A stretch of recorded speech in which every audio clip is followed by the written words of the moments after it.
Hello, Professor Ebanks. This is for our speech,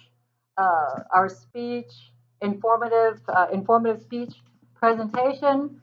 This is I'm Anne Franklin, and Kanan Aston is also here doing his speech as well.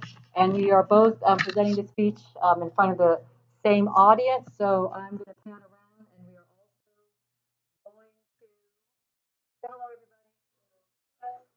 And we're also going to show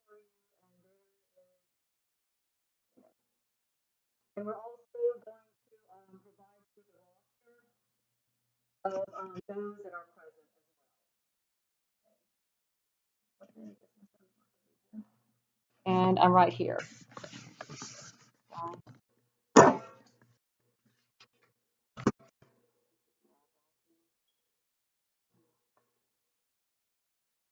Thank you.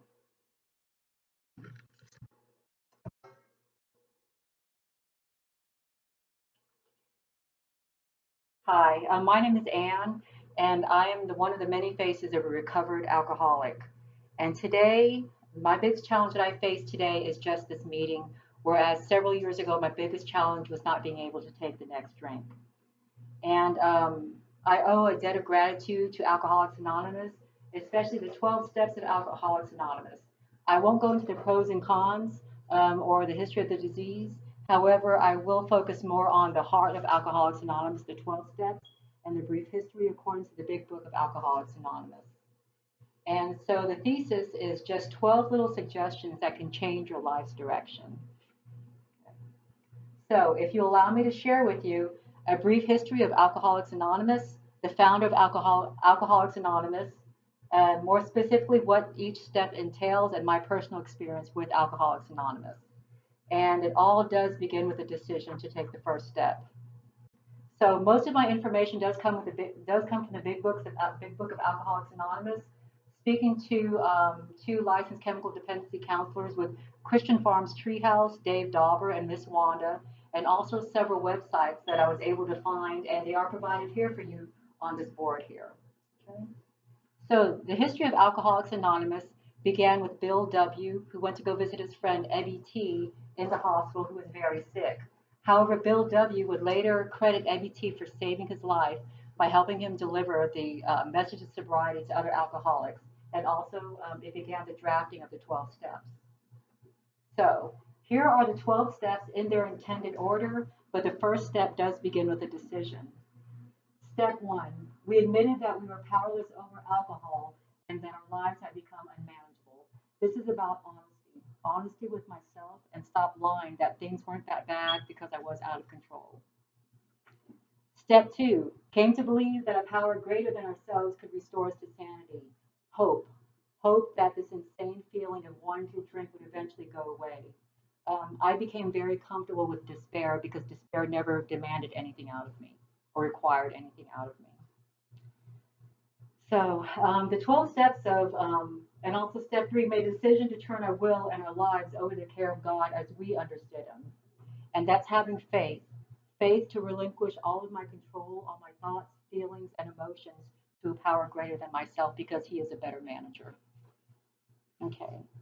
So before the 12 steps of Alcoholics Anonymous, I made a lot of basement bargains with God that if He were to do this for me, that I promised I would never stop drinking again.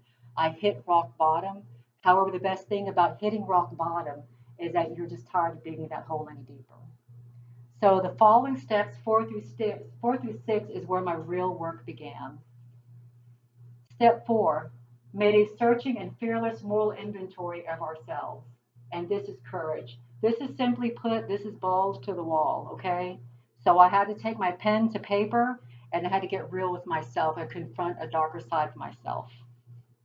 Step 5, admitting to God, to ourselves, and to another human being the exact nature of our wrongs. It's not about what's wrong, it's about who, when, where, why of the wrong. I could no longer take account of who was right and who was wrong. I just had to make amends for myself.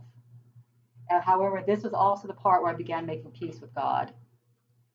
Step 6, we're entirely ready to have God remove all these defects of character. This is willingness. I was ready to work with my higher power to remove the desire to drink while accepting that this was going to be a lifelong process. Step seven, humbly ask him to remove all of my shortcomings. And this is humility. And I had to put pride and self-reliance to the side because from pride and self-reliance, this will breed contempt. And contempt will lead me back to an alcoholic mind. Step eight, made a list of all persons that I had harmed and became willing to make amends to them all.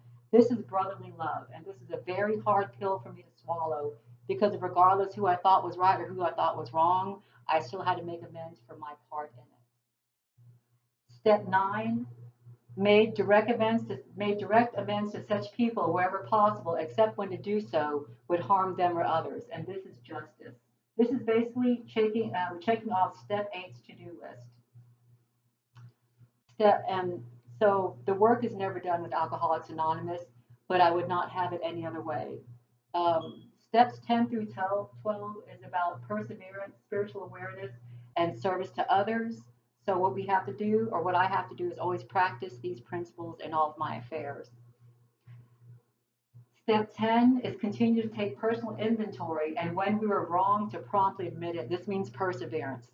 I still do this to this day. I have to apologize to my ex numerous times because of misunderstandings. It doesn't matter how wrong or how right I think I am.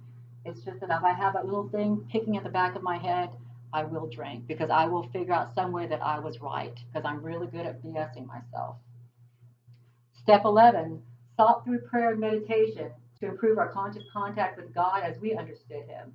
Spiritual awareness, actively seeking my Creator's will and stepping out of my own way long enough. Step 12, having had a spiritual awakening as a result of these steps, try to carry this message to other alcoholics.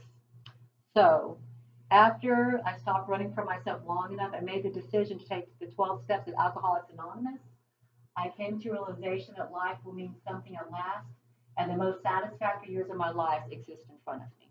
Thank you.